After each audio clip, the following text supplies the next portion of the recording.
تکبیر تحریمہ کتنی بلند آواز سے کہیں؟ نیت باندھتے وقت جو اللہ اکبر کہتے ہیں وہ تیز آواز میں بولنا چاہیے، دل میں بولنا چاہیے؟ سیف اللہ صاحب ثوابی سے پوچھتے ہیں بھائی تیز آواز سے تو نہیں، اگر آپ انفرادی نماز پڑھ رہے ہیں، امام نہیں ہیں تو آپ آہستہ آواز سے بولیں، لیکن دل میں نہیں، زبان ہلانی پڑے گی۔ دل میں تو انسان سوچتا ہے، تو دل کے بجائے زبان ہلائیں اتنی کہ آپ کے الفاظ کی ادائیگی ہو جائے، یعنی وہ اتنی زور سے بھی ضروری نہیں ہے کہ آپ کو خود سنائی دے رہا ہو، لیکن کم از کم اتنا ہو کہ زبان سے باقاعدہ تلفظ ہو، تو یہ اتنا جو ہے نا تلفظ ضروری ہے۔ والدہ گھر میں اکیلی ہوں تو جماعت چھوڑنے کا حکم؟ سیف اللہ صاحب KPK سے، یہ وہی سیف اللہ معلوم ہو رہے ہیں۔ والدہ گھر میں اکیلی ہوں تو جماعت چھوڑنے کو، اگر آپ فرض نماز کے لیے مسجد جا رہے ہوں اور والدہ گھر میں اکیلی ہوں، وہ گھر پر نماز پڑھنے کا کہیں تو کیا کرنا چاہیے؟ والدہ گھر پہ نماز پڑھنے کا اس لیے کہہ رہی ہیں کہ اکیلے رہنے میں ان کو کوئی نقصان کا خطرہ ہے۔ اگر آپ جماعت سے نماز پڑھنے جائیں گے تو یا تو رات کا وقت ہے، تنہائی کا وقت ہے، کوئی خطرہ ہے تو والدہ ڈر جائیں گی، خوفزدہ ہو جائیں گی، یا بیمار ہیں، ان کو ہر وقت کوئی بندہ ان کے پاس موجود ہونا چاہیے جس کی وجہ سے ان کو خطرہ ہے کہ کچھ ہو نہ جائے۔ تو اگر اس بیس پر والدہ جماعت سے روک رہی ہیں تو پھر والدہ کو روکنا ٹھیک ہے۔ ایسی صورت میں آپ کو چاہیے کہ گھر میں رہیں اور جماعت پھر بھی نہ چھوڑیں، والدہ کے ساتھ جماعت کرائیں آپ۔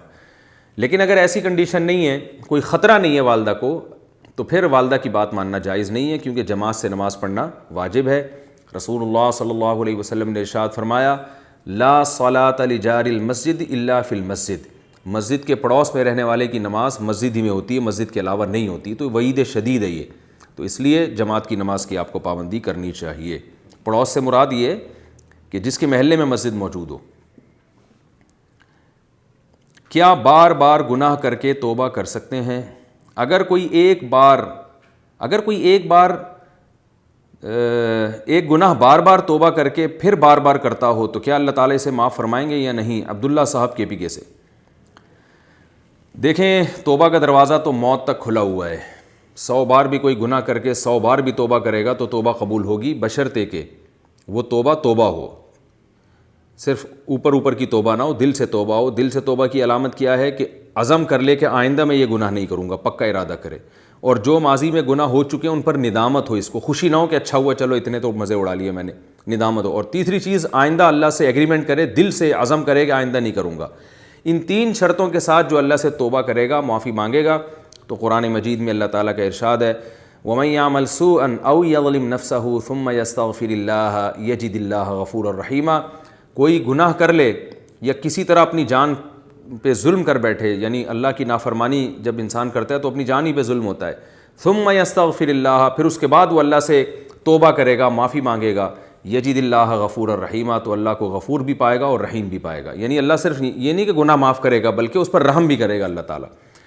تو اس میں اللہ نے کوئی یہ شرط نہیں بیان کی ہے کہ 1 دفعہ ظلم کرے، 2 دفعہ، جتنی دفعہ بھی ظلم کرے گا اپنی جان پہ، جتنی دفعہ بھی گناہ کرے گا، جب بھی اللہ کے سامنے توبہ کرے گا تو اللہ کو غفور اور رحیم پائے گا۔ تو 1000 کیا کروڑ بار بھی اگر گناہ کر لیا ہو تو توبہ کرنے سے بہرحال وہ گناہ معاف ہو جاتا ہے۔ لیکن یہ جو آیتیں ہیں یہ توبہ کی فضیلت میں ہیں، گناہ کی فضیلت میں نہیں ہیں۔ لوگ ان آیتوں سے یہ سمجھتے ہیں کہ یار جب 1000 دفعہ گناہ کر کے بھی توبہ اللہ قبول کرتا ہے تو کیوں نہ بار بار گناہ کرو۔ تو گناہ کرنے کی اجازت بہرحال نہیں ہے۔ آپ نے جب اللہ سے ایگریمنٹ کیا کہ میں دوبارہ اللہ گناہ نہیں کروں گا، اور اس بیس پہ آپ نے توبہ کی، پھر جب آپ دوبارہ گناہ کریں گے نا تو یہ ایک گناہ ڈبل ہو جاتا ہے۔ ڈبل اس لیے کہ ایک تو یہ جرم ہے، دوسرا اس لیے کہ آپ نے اللہ سے جو ایگریمنٹ کیا تھا آپ اس ایگریمنٹ کو بھی توڑ رہے ہیں۔ تو اس سے خوف کھانا چاہیے، اللہ کے عذاب سے ڈرنا چاہیے کہ ایسا نہ ہو کہ توبہ کی توفیق سے پہلے ہی آپ پر اللہ کا عذاب آ جائے، اور بہت بڑا عذاب آ جائے کہ تو نے مجھ سے کیے ہوئے ایگریمنٹ کو بھی توڑا ہے اور تو نے گناہ بھی کیا ہے۔ تو عذاب آتے دیر نہیں لگتی بعض دفعہ۔ تو عذاب میں یہ بھی ہوتا ہے کہ بعض دفعہ اچانک اللہ کا آسمانی عذاب آ جاتا ہے، کوئی بیماری لگ گئی، اللہ نے فوراً آپ کو اٹھا لیا اور توبہ کی مہلت ہی نہیں ملی۔ اور بعض دفعہ یہ بھی ہوتا ہے کہ توبہ کی توفیق بھی سلب ہو جاتی ہے۔ ختم اللہ علی قلوبہم وعلی سمعہم، اللہ نے فرمایا نا کہ اللہ نے ان کے دلوں پر مہر لگا دی ہے۔ تو بعض دفعہ توبہ کی توفیق سلب ہو جاتی ہے، کیونکہ جب بار بار انسان گناہ کرتا ہے، ایگریمنٹ اللہ سے کیے ہوئے ایگریمنٹ کو توڑتا ہے، تو اس کے دل سے گناہ کی جو برائی ہے وہ ختم ہو جاتی ہے۔ جب گناہ کی برائی ختم ہو جاتی ہے تو پھر وہ توبہ بھی چھوڑ دیتا ہے، وہ کہتا ہے چھوڑو کیا کرنا ہے توبہ کر کے، اور وہ گناہ سے مانوس ہونے لگتا ہے آہستہ آہستہ۔ جو پہلی دفعہ گناہ کر کے جب اس نے توبہ کی تھی تو وہ کیفیت اس کی ختم ہونے لگتی ہے۔ تو یہ بڑی برائی ہے کہ آپ گناہ کر کر کے اپنے آپ کو گناہ کا عادی بنا رہے ہیں. تو اس لیے بھائی گناہ تو 1000 دفعہ بھی ہو توبہ تو اللہ یقیناً قبول کرے گا, لیکن یہ سوچ کے بار بار گناہ کرنا یہ پرلے درجے کی حماقت اور بیوقوفی ہے, اپنے آپ کو فتنے اور آزمائشوں میں دھکیلنے والی بات ہے. کیونکہ جو ایک گراؤنڈ ریئلٹی کو اگر آپ سامنے رکھیں, سروے کریں, تو جو گناہ بار بار کر کے توبہ کرتے ہیں اور بار بار اسی امید پہ گناہ کرتے رہتے ہیں کہ ہم توبہ کر لیں گے, تو ان میں زیادہ تر لوگ وہ ہیں جو پھر توبہ نہیں کرتے اور بالآخر گناہوں پر ان کی موت واقع ہو جاتی ہے. بہت کم ہیں جو اس میں کامیاب ہوتے ہیں. اس لیے عافیت کا راستہ یہی ہے کہ اپنے آپ کو گناہوں سے مکمل بچایا جائے اور گناہوں سے بہت دوری اختیار کی جائے. اللہ نہ کرے کبھی ہو گیا تو انسان پھر فوراً توبہ کرے, لیکن اس امید پہ کہ میں توبہ کر لوں گا, گناہ کرنا بڑی حماقت ہے. علماء کہتے ہیں اس کی مثال ایسے ہے جیسے کوئی اپنا ہاتھ کاٹے, زخمی کر دے کہ میں علاج کرا دوں گا. تو بھائی جب زخمی ہو گیا تو پھر تو علاج کرانا ہے, لیکن علاج کی امید پر اپنے آپ کو خود سے زخمی کرنا شروع کر دینا, یہ تو پرلے درجے کی حماقت اور بے وقوفی ہے. اگر اللہ کے بارے میں برے خیالات آئیں. حمزہ UK, میرے دل میں اللہ کے بارے میں برے خیالات آتے ہیں جو کہ میں زبان پہ نہیں لانا چاہتا, اس صورتحال میں کیا کروں؟ واہ بھائی واہ, زبان پہ تو نہیں لانا چاہتے لیکن آپ نے باقاعدہ ویڈیو بنا کے مسئلہ بھیج دیا اور پھر ریٹن فارم میں ہمارے ایڈمن نے اس کو لکھ کے بھی بھیج دیا. تو دیکھو بھائی, یہ ایمان کی علامت ہے. حدیث سے یہ بات ثابت ہے کہ اگر آپ کے دل میں برے خیالات آ رہے ہیں اللہ کے بارے میں, نبی کے بارے میں, اسلام کے بارے میں, اور آپ اس پہ پریشان ہو رہے ہو, تو یہ ایمان کی علامت ہے. ایمان کی علامت اس لیے ہے کہ اگر آپ واقعی بے ایمان ہو چکے ہوتے تو آپ ان خیالات پہ پریشان نہیں ہوتے بلکہ خوش ہوتے. دیکھو جس کا اللہ پر ایمان نہیں ہوتا تو وہ اس کو جب اللہ کے بارے میں برے خیالات آتے ہیں نا, جیسے ایتھیس لوگ ہیں اور ملحد لوگ ہیں جو اللہ کو مانتے ہی نہیں ہیں, یا اللہ کو مانتے ہیں مگر اللہ کی ماننا پسند نہیں کرتے بلکہ وہ ماننا نہ ماننا برابر ہے, تو ان کے سامنے جب کوئی اللہ پہ اعتراضات کرے یا ان کے دل میں اللہ کے بارے میں برے خیالات ہیں تو وہ پریشان نہیں ہوتے بلکہ وہ اور کفر میں مضبوط ہوتے ہیں.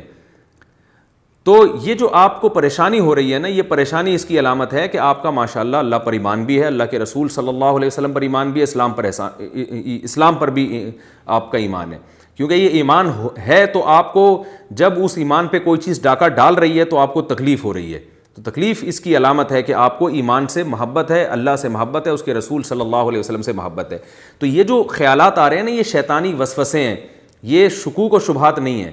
ان وسوسوں کا علاج یہ ہے اعوذ باللہ من الشیطان الرجیم پڑھا کریں, اور ایک جو اس کا ٹیکنیکل علاج ہے وہ یہ ہے کہ ان وسوسوں کو لفٹ نہ کرائیں. بالکل لفٹ کا مطلب نہ ان کو بھگانے کی کوشش کریں نہ ان کو لانے کی کوشش کریں, جو خود سے آ رہے ہیں آنے دیں اور مطمئن رہیں کہ ان سے کچھ بھی نہیں ہوگا انشاءاللہ, کوئی پریشانی کی بات نہیں ہے. اپنے کاموں میں مشغول رہیں, دن رات کی جو آپ کی ایکٹیویٹیز ہیں دین اور دنیا کی اس میں مشغول رہیں, جو خیالات آ رہے ہیں آنے دیں, نکالنے کی بھی کوشش نہ کریں اور لانے کی بھی کوشش نہ کریں, اور پریشان ہونا چھوڑ دیں, بلکہ یہ سوچ کے خوش ہوا کریں کہ اگر جو غیر اختیاری پریشانی ہو رہی ہے اس پہ آپ کو انشاءاللہ ثواب بھی ملے گا.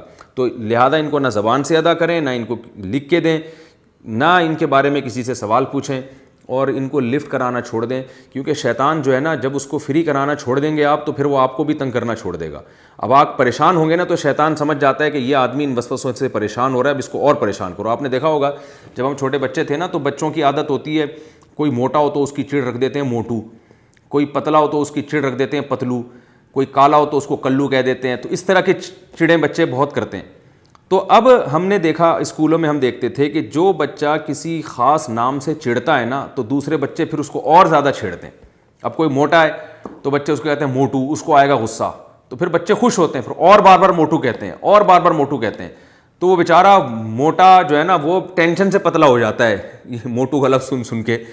تو اس کا علاج یہ تھا کہ بھائی وہ لفٹ نہ کرائے, وہ کوئی موٹو کہہ رہا ہے تو بھائی کہنے دو. تو بچے جب دیکھیں گے اس کو تو ٹینشن ہی نہیں ہو رہی, تو بچوں کا تو مقصد یہ تھا نا ٹینشن دینا. جب وہ دیکھتے ہیں کہ اس کو ٹینشن ہو ہی نہیں رہی ہے تو وہ پھر اس کو موٹو کہنا ہی چھوڑ دیتے ہیں, تمیز سے نام سے پکارتے ہیں اس کو. تو یہ انسان کی فطرت ہے, عادت ہے, شیطان کی بھی یہ فطرت ہے کہ وہ وسوسے ڈالتا ہے اور دیکھتا ہے جو پریشان ہو رہا ہے نا وسوسوں سے اس کو اور پریشان کرو, اور جو پریشان نہیں ہو رہا پھر وہ شیطان اپنی فائلیں لپیٹ کے چلا جاتا ہے, کہہ رہا ہے کسی اور پہ ٹرائی کرو. بھائی وہ شیطان کے پاس بھی اتنا ٹائم تھوڑی ہے کہ وہ ایک ہی آدمی پہ سارا زور لگا دے. وہ کہہ رہے بھائی جہاں دال گلے گی وہاں گلاؤ, جہاں نہیں گل رہی تو کچھ اور کسی اور پہ ٹرائی کرو پھر. تو یہ بالکل ایسے ہی جیسے عاملوں کے معاملے میں، جنات کے معاملے میں جو زیادہ جنات کو فری کراتے ہیں نا، زیادہ ڈرتے ہیں وہ یہ نہ ہو جائے اور یہ والا تعویذ اور وہ والا تعویذ، اور جنات پریشان بھی انہی کو کرتے ہیں. جو زیادہ ان چکروں میں نہیں پڑتے وہ جنات ان کو پریشان بھی نہیں زیادہ کرتے. تو بالکل اسی طرح وسوسوں کو بالکل لفٹ نہ کرائیں. نو لفٹ کا جو ہے نا وہ اپنے دل کے اوپر ایک نوٹس لگا کے رکھ دیں، شیطان جب بھی آئے تو نو لفٹ دیکھ کے واپس چلا جائے، تو انشاءاللہ یہ وسوسے خود بخود ختم ہو جائیں گے.